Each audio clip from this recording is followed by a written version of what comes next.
Greetings, everyone, and welcome to the Healthy Grocer Radio Show, brought to you by New Day Healing at newdayhealing.net and Be More Clean colon hydrotherapy at bemoreclean.com. We share the latest healing products, research, healing practices, and remedies to enhance physical, mental, and spiritual well-being. We're broadcasting globally over the internet every Saturday from 11 a.m. to noon Arizona time. All radio show podcasts can be viewed and heard live on demand 24/7 at Facebook, YouTube, Twitter, Spreaker, and on our website at healthygrocerradio.com.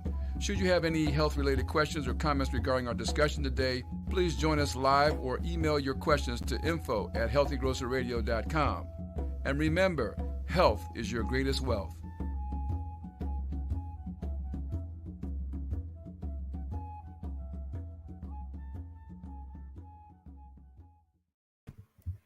Hello, hello. Welcome to another day of the Healthy Grocer Radio Show.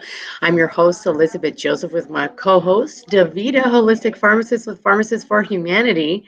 And today our topic is a teacher's perspective on health, with our very special guest, Brenda Hollingsworth, aka Marley, aka the Story Songbird Woman. She's a Renaissance woman with a passion for healthy eating, environmentally sound living, spirituality, and education. Mrs. Marley is a librarian for over 33 years, an educator for all ages, performance artist, writer, community leader, and she has been a recycling enthusiast for over 50 years. She even owned her own vegetarian restaurant for 6 years and lived near a near-death experience with COVID. And she recovered using herbs, prayer, and meditation. So welcome everyone to the show. Thank you.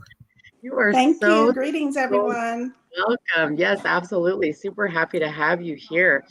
So tell us today, we're really just going to be talking about kind of your experience and, everything that you've gone through. And I want to know, why should we be listening to you? Tell our listeners, why should we listen to you? That's a good question. Why should we listen to anyone? So my answer would be because, first of all, you are concerned about your health. You're concerned about your life. You're concerned about the progress and the progressive nature of your essence and your soul and your being. And because you want to reach out and touch the inner core of someone who has lived the journey, not just a textbook kind of woman. I have actually put into practice the philosophy and the beliefs that I have had for healthy living for over 50 years. So whatever I've gleaned from that knowledge, I'm happy to share today. And that would be a first step reason to listen.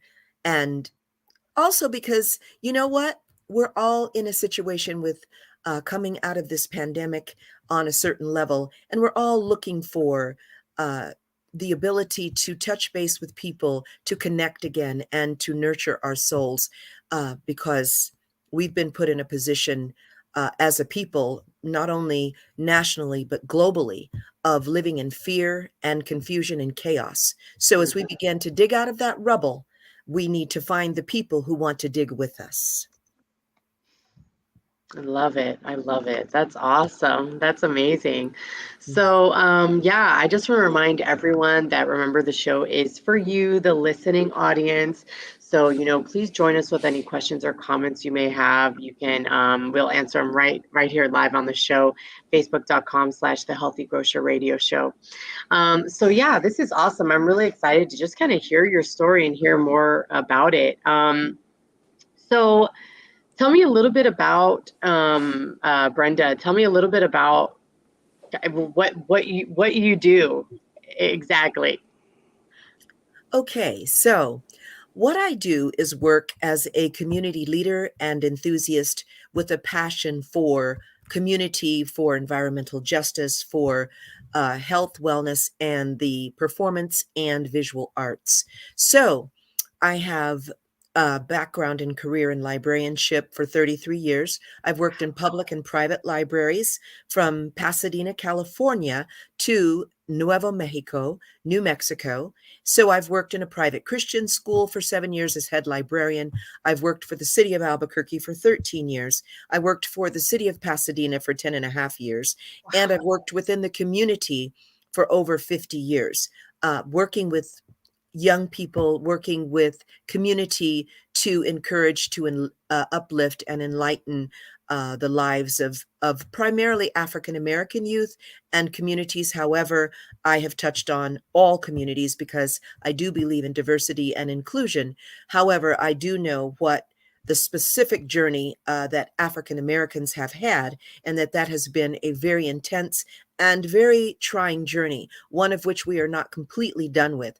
There is a person who is a PhD. I'm trying to think of her name, but she wrote a concept with her PhD thesis and so forth about the post-traumatic slave syndrome and disorder. And that is something that we are still coping with as a community collectively as Afrocentric and African American people. I've also worked as an educator. So I've taught from preschool to college. I've lectured on neocolonialism and colonialism at the University of New Mexico for Africana Studies. I've also taught, like I say, the preschoolers all the way through high school as well. And I've worked at a charter school for 4 years. In that charter school, I began with second and third grade. One of my students said that because of the way in which I taught with a unique and creative force, she has been inspired to want to go to an HBCU when she graduates from high school. So I believe that teachers, educators truly have an ability to impact the lives of almost every career that there is in the entire world. And last but not least, I've worked as a performance artist. So I sing jazz, blues, gospel, country, Negro spirituals, classical, and folk. And I have sung at the Tabernacle at the Temple Grounds in Salt Lake City, Utah, for the Church of Jesus Christ of Latter-day Saints. And no, I'm not Mormon. However, I grew up in Utah with a lot of Mormons. And so I had opportunity to have interfaces. And so that's one of the areas of performance art that I do. I also am a hand drummer, so I play djembe. I've been playing djembe since I lived in California. When I was about 19 years old, I picked up the drum. I love to sing jazz, and I sing all around New Mexico. I'm also a professional storyteller and puppeteer. So I have over 50 puppets. I did not bring puppets to have on air at this time, unless you want me to grab one at some point and bring one or two on board. But all of my puppets are alter egos for me. So before Bluetooth and cell phones and those types of things, my puppets would ride in the car with me as I journeyed throughout New Mexico, over 400,000 miles, 400,000 miles on 4 to 5 cars over the state of New Mexico with my puppets, my drums, my storytelling, and so forth. And so when I would talk to them and consult with them about what I was going to do with them at a show, and they consulted back, someone might look from another car at me and be like, that lady's a little touched. But now with cell phones and so forth, it's all good because, you know, people think you're on your cell phone. I'm talking to my puppet. It's all good. And so I also am really thrilled to be able to be very blessed to be a thespian, an actor. So I do musical theater and dramatic theater. I've written some plays, produced some plays, and I've written some children's books that I'm working to publish. I've published a poem called Eclectic Melody. And as a Chautauquan, and some people may not know what a Chautauquan is, a Chautauqua performer is one who embodies the persona of the individual that we are portraying. And that person is preferably, but not happily, passed on or deceased. And they can be living, but generally speaking, we as Chautauqua presenters take on the life of someone who has passed on. So I have done that type of performance art for 30 years or more. And so the personas that I represent and have represented include Lena Horne, the late great Miss Lena Horne, Rosa Parks, and Coretta Scott King in a show that I do where it's in tandem with Coretta and Rosa. I start off as Rosa Parks, and then I move into Coretta Scott King. And at the end of a performance, the audience gets to do inquiry, Q&A with the people I have been presenting, and then I get to come out. So I have multiple personalities, and I get to come out, and then they get to query me. So I've done Lena Horne, Rosa Parks, Coretta Scott King, Billie Holiday, and Marian Anderson. I've also represented FloJo, Florence Griffith Joyner, Maya Angelou, Sojourner Truth, and others. So Wow. that's a little bit about what I do. She does a whole lot. Wow. Yes. Yes. That's amazing. So what's up, Davida? You got anything for us right now? Hi, everyone. Hi. Hello. Sorry for my lateness. Nice to meet you, Miss Marley. I don't know a whole lot about you, but you know, I don't know where to start because I want to kind of get to the root of, you know, the topic and you know, your perspective as, I guess, a teacher, an actor, you know, all of those things that you mentioned, your perspective on children's health. So, so you want to share a little bit, you know, as far as what you feel is important for children's health? Absolutely. First and foremost, children need one core foundation for their health, and that is to be safe in whatever space and whatever environment that they are in. Safety is a primary need for all children. And from there, once a child feels safe, whether it's in the home, whether it's at a school, okay, whether it's in a church, wherever it is, children need to feel safe.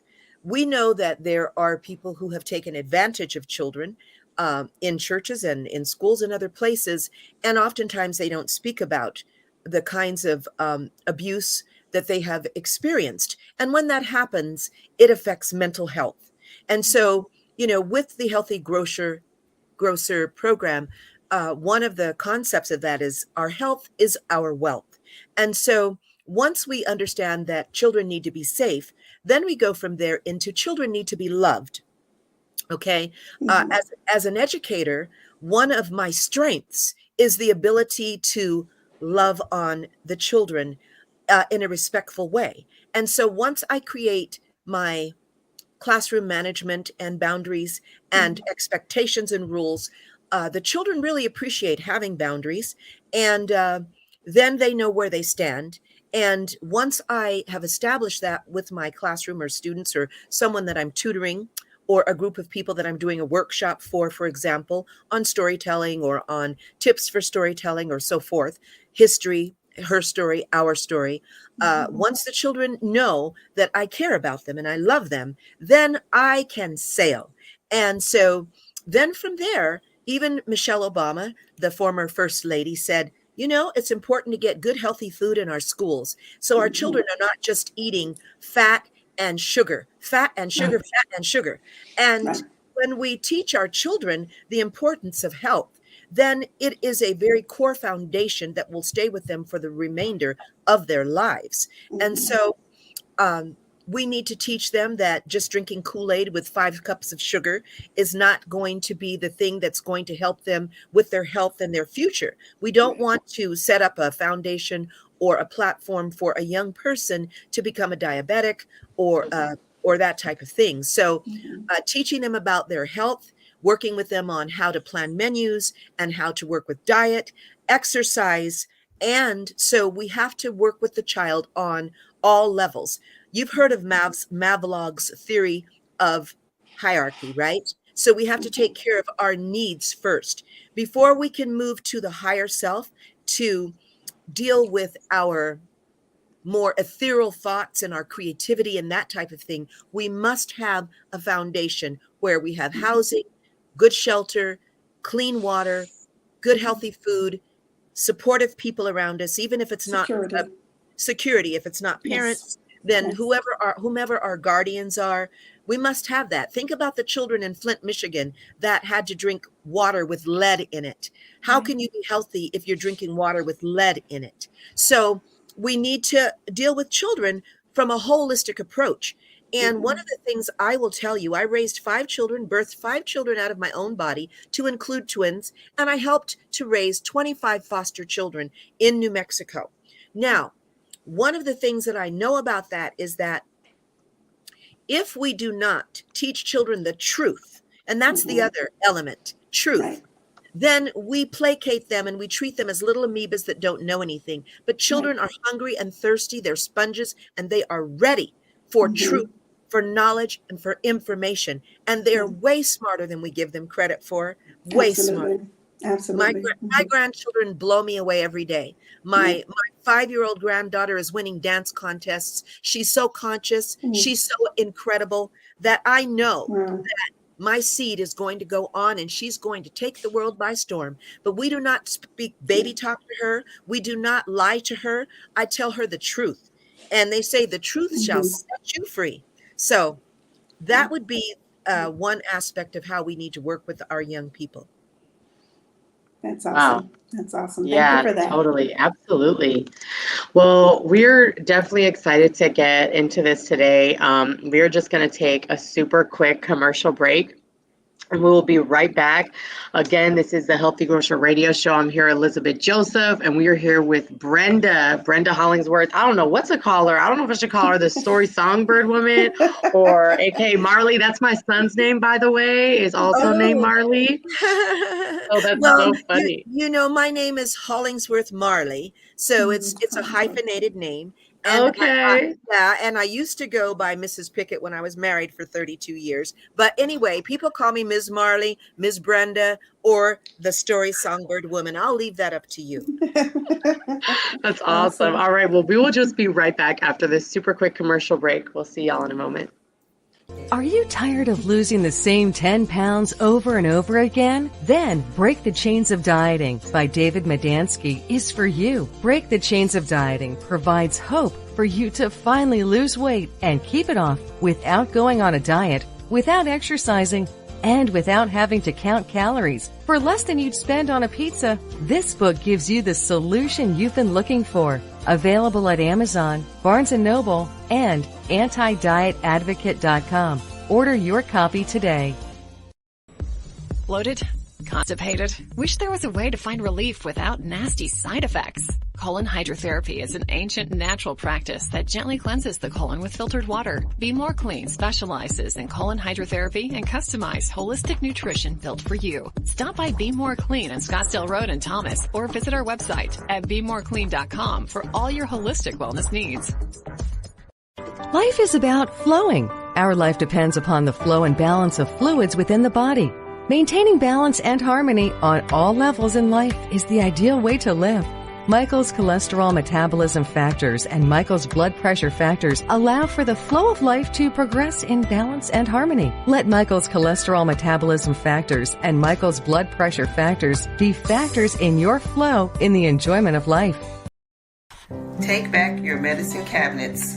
Take back your life is one of Pharmacists for Humanity models.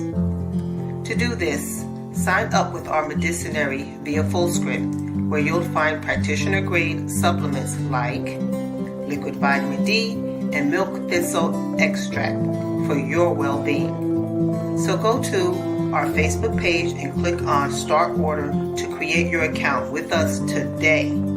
Search Pharmacist, 4, Humanity.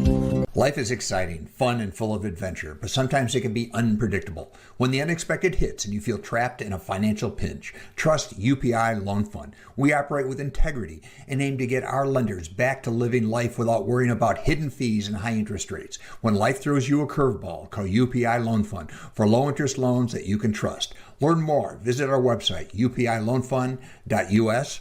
That's UPILOANFUND.us. Are you looking to ditch caffeine, or do you enjoy coffee but want a delicious caffeine-free cup in the afternoon? Give Genantic Maya-Seed Coffee Alternative a try.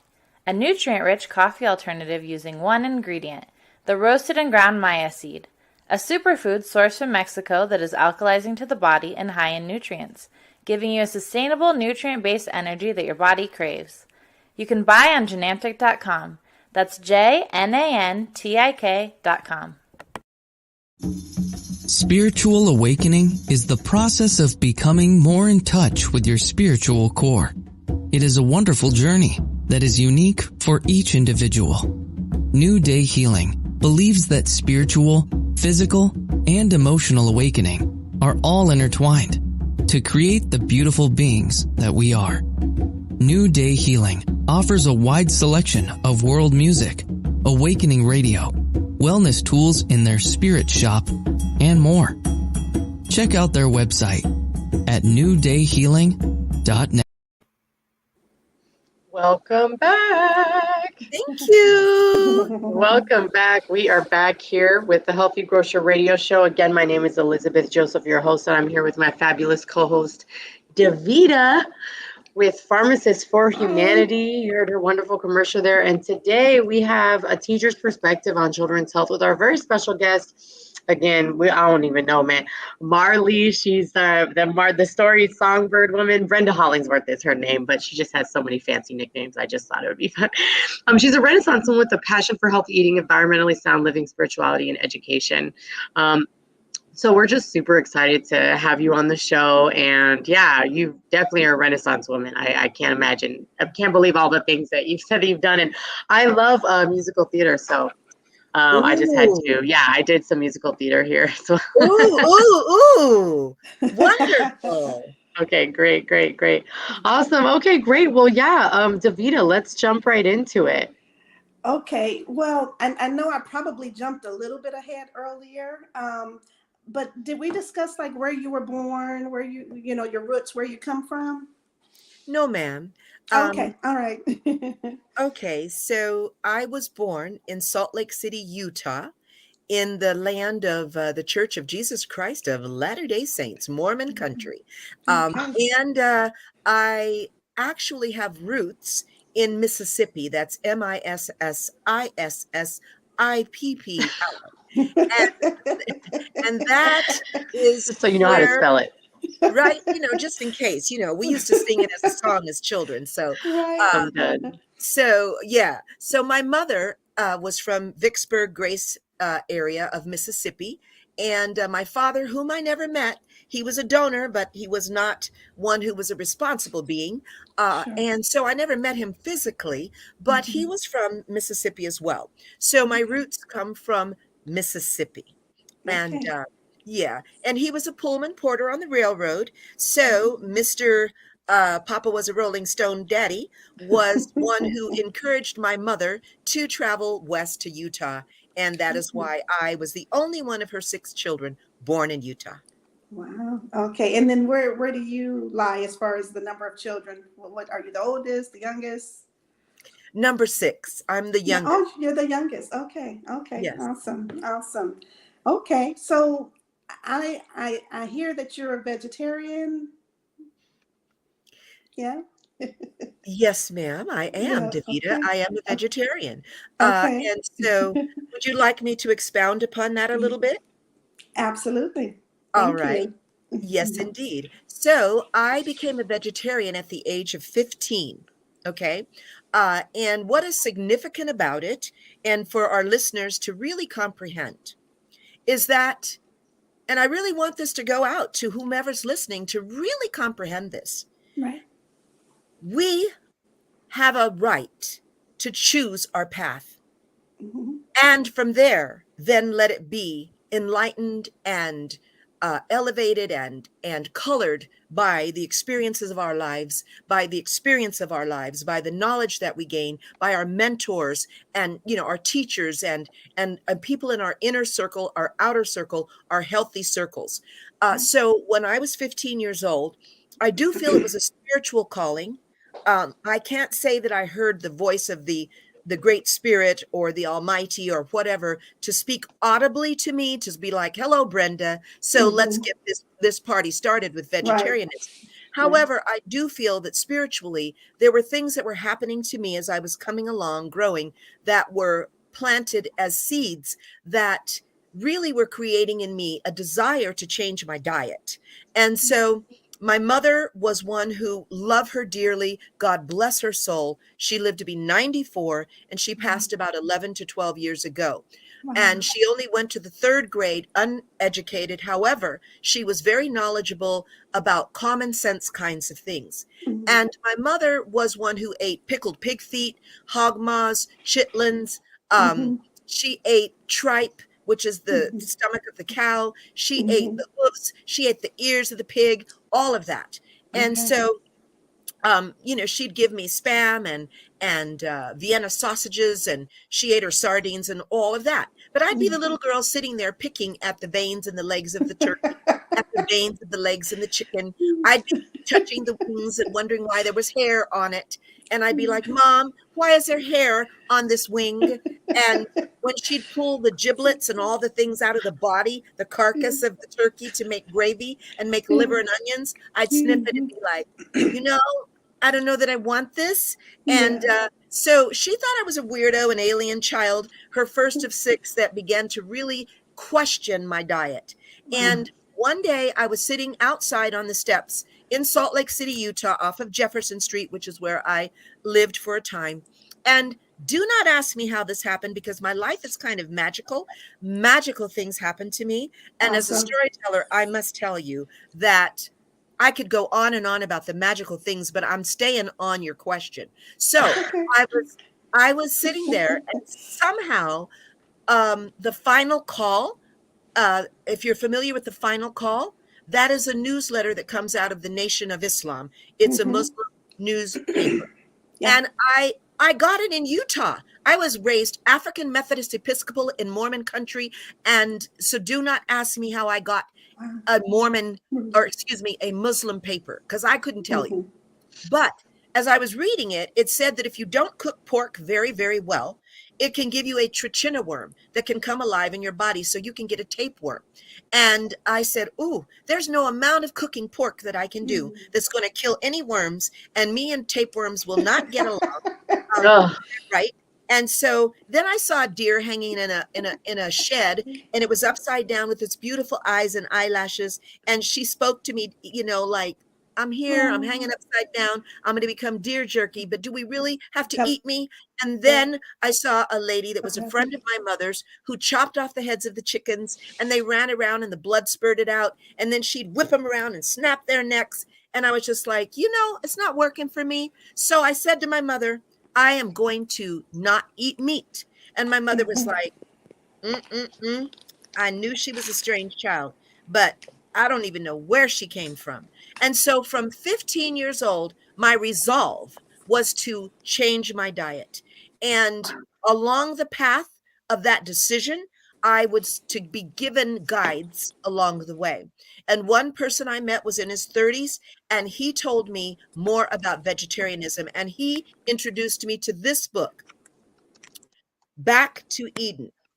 And Back to Eden by Jethro Kloss became, and I don't really want to use the term Bible for healthy living and for, for my diet and for my life. But I have to say, this book, from the age of about 16, 17 years old, has guided me 100% in my life. Jethro Kloss was awesome. He was an amazing author and way ahead of his time, guiding us through not eating a lot of white sugar, which is poison. Cancer loves sugar. So if we get cancer, young people, any person, we definitely need to try to cut as much sugar as we can out of our diets, because cancer goes for sugar like a bird goes for a worm, and it also talks about processed foods and eating white flour and taking the heart out of wheat if you're going to eat wheat, and about all the things that can cause disease, which is dis-ease. Dis-ease can come from a mental state of mind, from sadness, from stress. Dis-ease can come from abuse and holding it back. So disease can be promoted in our bodies from our lifestyles, from our stress, from our own self well, I would call it self-hate. Disease can come from many areas, but this book was one that I was able to read, and it guided me through what to eat, how to eat it, why, what the influence of changing our diet does for the planet. When we're raising cows and pigs, we're creating so much waste in the world. And you know, the poo, the waste can't always be used as a fertilizer. For example, in Florida, the pig waste that they were letting get into the waters was creating a red tide and helping kill the fish and so forth. Yes. From all that pig poo. It's very toxic, right? Yeah. Cows create methane gas and lots of like things on the earth. They drink a lot of water. They're not happy. They're not happy when you put them against a wall and you milk them and you make them stay there with these machines pulling on their teats and take their calf away from them and turn their calf into veal. Those cows are not happy. And so as I went on my journey of vegetarianism, I stopped drinking cow's milk a long time ago, over 45 years ago.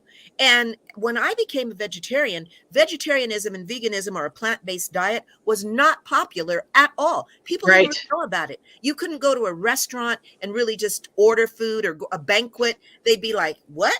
And so you'd have to just say, could I have a few extra vegetables? And the people that wanted your steak or your turkey would sit nearby like a parasite so they could eat, you know, the meat.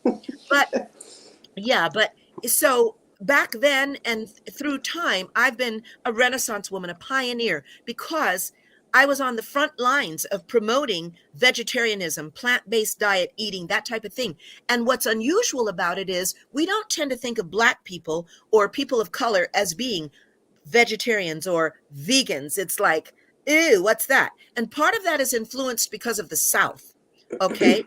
And our eating and a slave diet. A slave diet was whatever the massa didn't want. So it was the pig ears, the pig feet, the pig tails. It was the intestines that they threw to us. And we knew how to make it tasty. Throw some greens with it. Throw some hot water, cornbread. Butter and bacon and fat. Yeah. Yeah. So we had to figure out how to survive working from sun up to sundown. You know, we had to figure it out. And so that diet became our diet. And so it wasn't necessarily our African diet, what we ate as indigenous people in our lands, right? Right. We fell into that because we were being assimilated. And so I began as a young girl to break the ties of assimilation. And it started in part with my vegetarian diet. Now I'm 80% dairy free. I do cheat a bit and eat some dairy here and there, some eggs, some cheese, but you know, I try to stay away from it because it's very mucus causing for me, that type of thing. But mucus causing for everybody. Yeah. And let me share this with you just very quickly, because we talked about how we influence youth, young people. And I was the first teacher for my children. I took responsibility for educating them culturally, spiritually, and in all ways. So I was their first teacher, not the person they showed up to kindergarten with. And so as I taught them, they all were raised on a vegetarian diet. I carried every baby in my womb on a vegetarian diet. And my mom told me my kids would have bad bones, bad teeth, bad skin. They're all beautiful. They're all strong. And what did I create?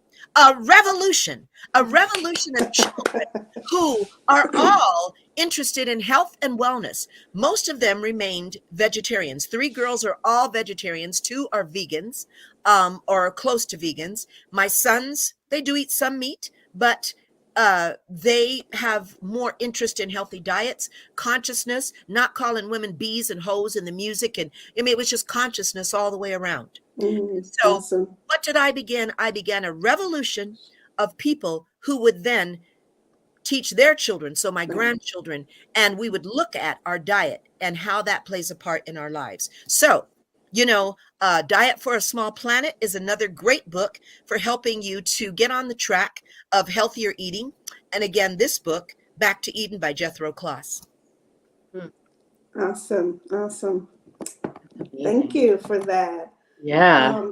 Elizabeth, did you want to ask anything, or you want me to keep going?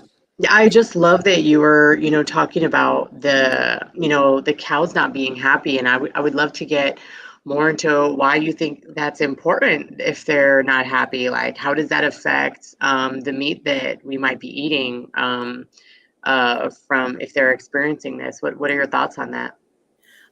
Yes. Okay. I will answer that question with this. I went up to upstate New York to Randolph, I think it was, or something, Randall or Randolph, New York. I can't remember exactly, but upstate New York. I was hanging out with the Amish, who are phenomenal in terms of how they deal with their health and their wellness and growing their own food, making their own clothing and so forth. I don't think the Amish would accept me because I'm a little flamboyant. I still watch some TV movies. I'm colorful, but many of my core foundational thought processes is actually very rooted in, like, the Amish, for example, and how they live. And they call the Caucasian people or the Anglo-Saxon people the English. The English. So when they relate to them, that's what they call them. And I was on this farm with the English, and it was a dairy farm. I had never spent a week on a dairy farm, but I was on that farm, and I went out to the barn, and I communed with the cows. The cows were miserable. They were facing the walls. They were being given shots to make them keep producing milk and to not have bacteria in their milk, antibiotics. I saw the milk and there were flies floating in it, that's going to be processed for us to drink. We love our ice cream. I love ice cream. I could eat a pint of ice cream a week. I love ice cream, many flavors. I love cheese. Oh my God, do I love cheese. Yeah. But, I really do. And don't give me a little cheese with a little great wine.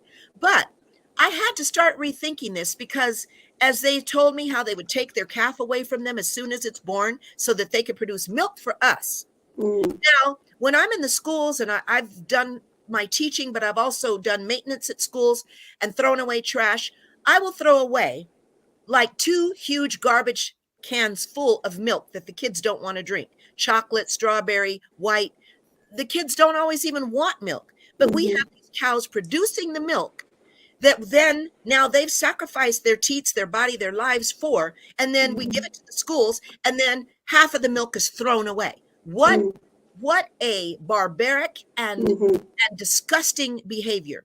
Okay, so the cow is there just producing milk. Let me say that I was a member of the La Leche League, which is an organization that promotes breastfeeding. Yes, very familiar. Love Leche League. Yes. And so when I was a little girl, I got on a train. It was not the Amtrak. It was a real train. And I walked and I went like this because a woman was nursing her baby. And I was feeling I was intruding. And she was a Caucasian woman. And she told me, she said, this lady said, she says, you can be in here. It's okay. All I'm doing is feeding my baby and it's normal. I had been taught that you prop a bottle up on a pillow for a baby and that's what you do. And I was like, okay, you prop the bottle up and that's how the baby's fed and you walk away and you do what you got to do. Well, a lot of babies get ear infections because the milk is rolling in their ears and they get these ear infections and things like that. But it encouraged me. And this is what I'm talking about is planting the seed as a teacher, as an educator, as a mentor, that she taught me it was okay to breastfeed.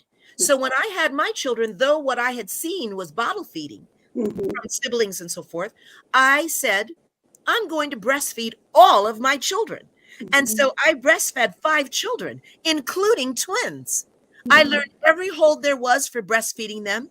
I did not give them Enfamil and all these formulas which man has created.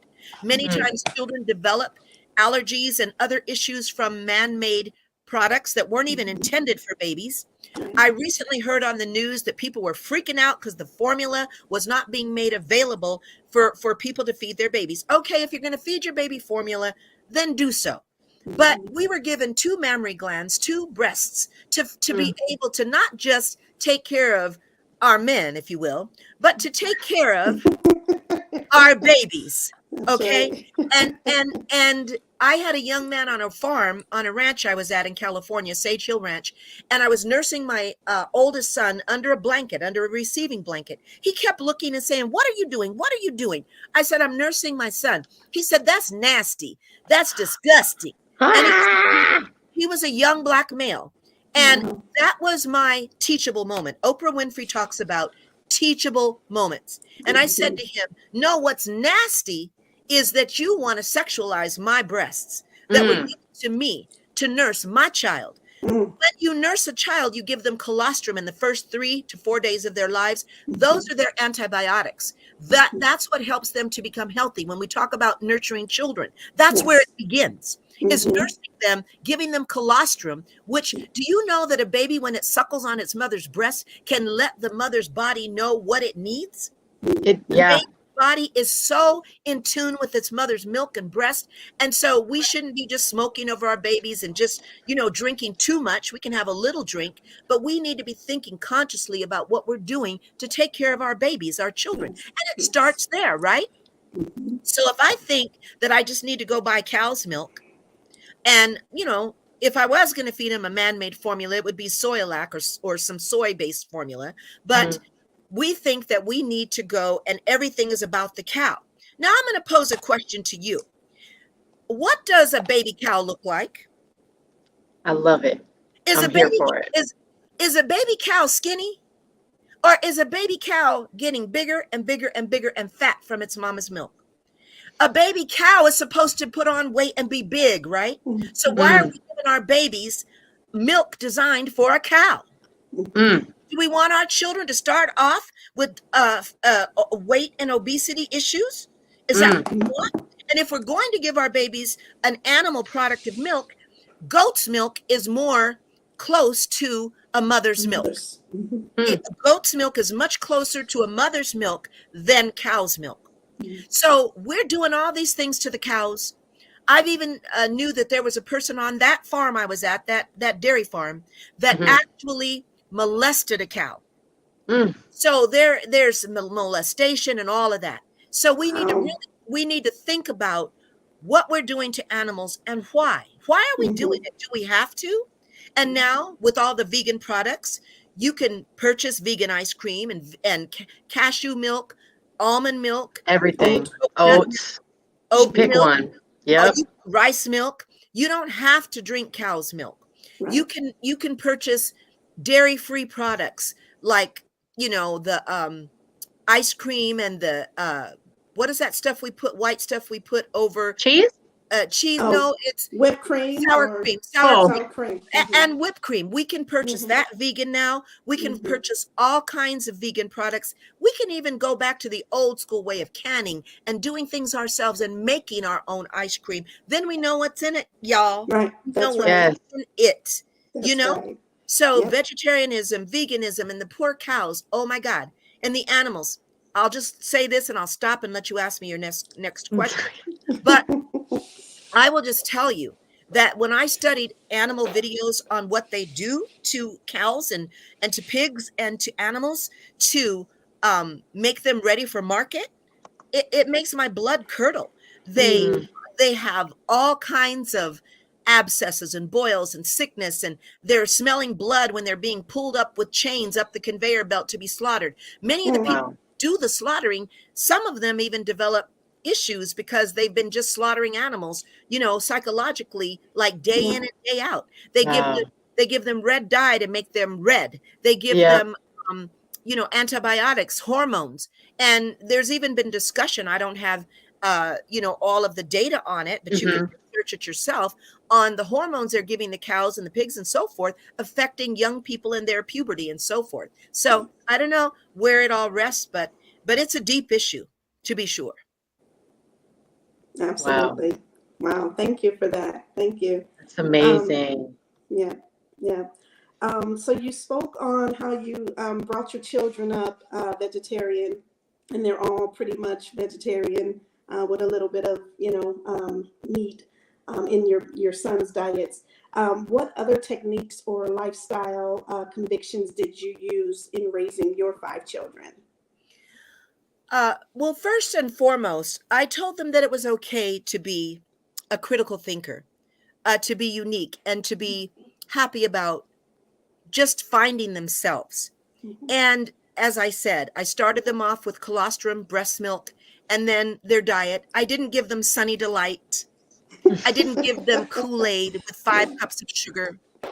If I was giving them juice, I gave them real juice, or I juiced in front of them. So I juiced kale and carrots and things like that, so they could see the juicing process. So that was important. And when I made food, I tried my best to grow food and let them see the process of how we grow food. They'd run in the garden and eat the corn off the stalks and pick the kale and pick the Swiss chard. So growing food, teaching children where food comes from. And I did that on Sage Hill Ranch, where I had my own garden, and I taught them about gardening. And I have 3 daughters that love to garden today, 2 specifically very much so, planting trees and planting flowers, because it's good for the air to have trees, for the oxygen and everything. So, you know, I dealt with them with diet. I dealt with them with self-esteem issues. When you go to school, it's not okay for your teacher to tell you your hair is ugly if you're Black. You know, that that if you have braids and you have little beads on the end, that the teacher can cut them off because it's making too much noise, and it's not okay. I stood up for kids in school that had locks at the time that was not popular. And to classrooms, I went in as a mother and I said, no, you cannot make fun of children. You cannot make fun of their hair. Your hair is different. Their hair is different. We all have hair. Now we have the Crown Act, right? Where we've actually had to pass legislation in California and other places. Crazy. To say, please let us do our hair. My son, my oldest son, who I just did a show with last night, he's 36. When he was playing basketball, the coaches would tell him, oh, no, you can't have cornrows. What's that? You know, what's on your head? You have to look like the rest of the guys and cut your hair short. And things like that. So fighting for our children, going to school, being in the PTA or the parent-teacher clubs, being active and showing them by example.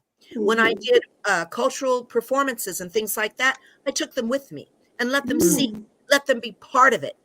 I taught them Black history and true her story, our story. I taught them the reality of who Nat Turner was. I taught them the reality of who Malcolm X was. I taught them who Sojourner Truth was. Ain't I a woman? I taught them about Harriet Tubman, and Harriet didn't take no stuff. I taught them about all these people, so that Billie Holiday, so that when they got into themselves as young women, they could know, and young men, who they were. And I taught them about their periods, their menstruation. By the time they were 4 and 5 years old, I taught them about sex in a very clinical way by five, because I did not want them to enter the school system and see, which they did in preschool. They saw a little boy humping on a little girl by the books.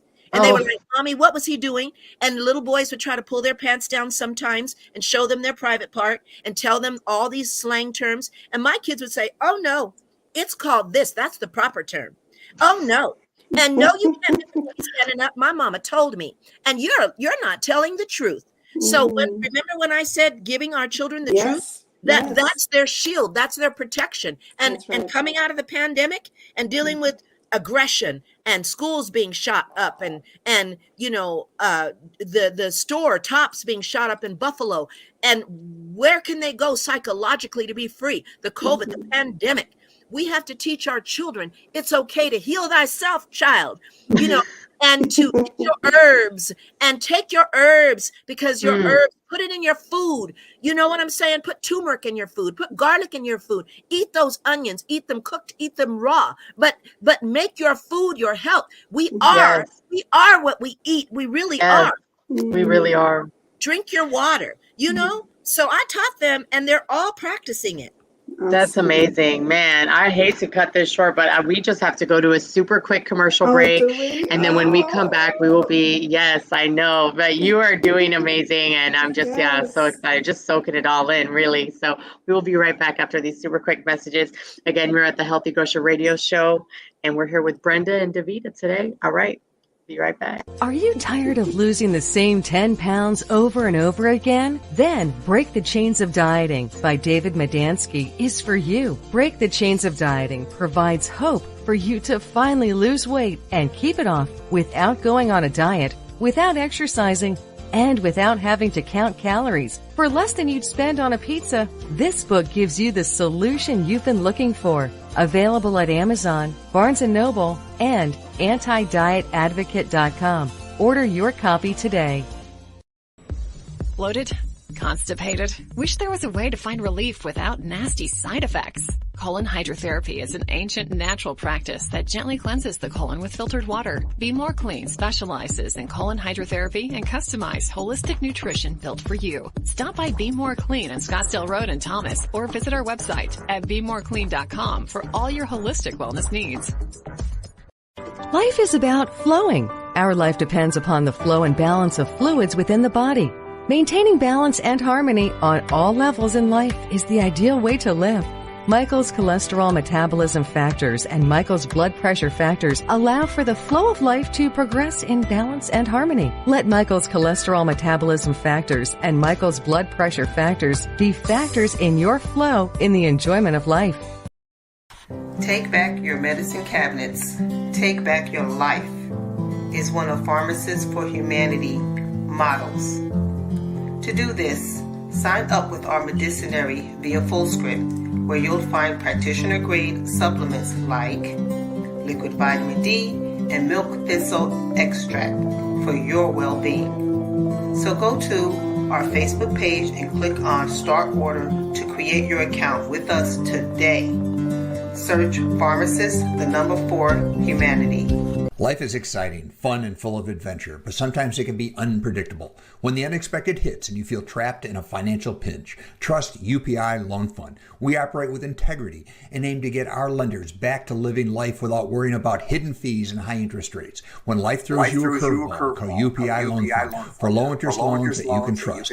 Learn more. Visit our website, upiloanfund.us. That's UPILOANFUND.us. Are you looking to ditch caffeine, or do you enjoy coffee but want a delicious caffeine-free cup in the afternoon? Give Genantic Myaseed Coffee Alternative a try. A nutrient-rich coffee alternative using one ingredient, the roasted and ground myaseed, a superfood sourced from Mexico that is alkalizing to the body and high in nutrients, giving you a sustainable nutrient-based energy that your body craves. You can buy on Genantic.com. That's JNANTIK.com.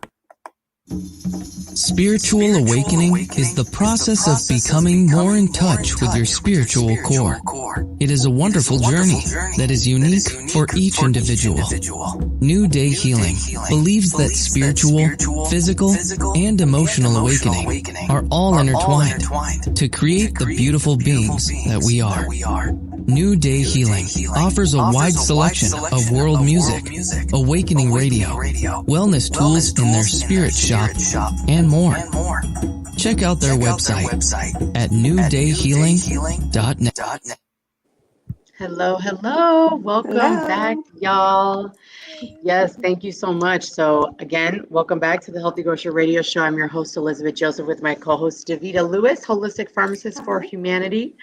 And we are here today with our very special guest, Brenda Hollingsworth Marley, aka the Story Songbird Woman. She's a Renaissance woman with a passion for healthy eating, environmentally sound living, and spirituality and education. So I just want to know if you have any last closing minute thoughts for our guests before we wrap it up here. Do you want Davida to have a last minute thought? You, Brenda. No, you, Brenda. You're our guest. All right. I'm like, I got questions. Well, knowledge, and critical is power. So do your research, and make sure you're focusing on healthy living. Your health is your wealth. And make sure, eat a papaya, eat the seeds. You'll become more regular. Find out what you can do to help yourself be whole. Because when you're whole, you enter the world as a better spirit being, and you will touch lives and bring light in a way that will actually help shift the negative energy in the world and lessen some of the chaos and bring about a planet that will be able to be healed in a way that we need it to be healed, because our planet is really struggling from disease to viruses and so forth. So let's make sure we take care of each other Each one teach one.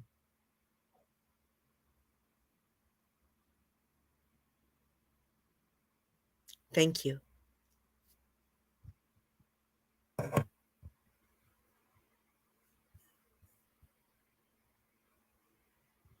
Bye now. And remember, always do your research. Check it out. Without a doubt. Peace, y'all. Blessings.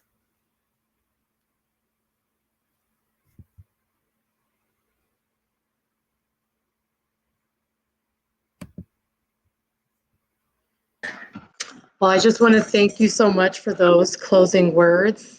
And thank you all so much again for joining us. And y'all have a wonderful, wonderful day.